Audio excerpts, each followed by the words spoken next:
يقول حماد بن سلمة: والله لو خيرت أن يحاسبني أبواي أو الله لاخترت أن يحاسبني الله، فالله أرحم بي من أبوي.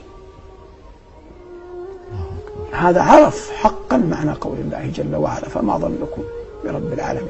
والله يقول في آية يعني قريبة منها: يظنون بالله غير الحق ظن الجاهلية.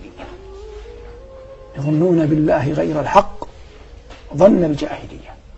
أنا أقول لكل من فقد قريبا وصبر: ظن بالله ظن الحق، والله ليعوضنك الله. كل من فقد مالا وصبر: ظن بالله ظن الحق، والله ليعوضنك الله.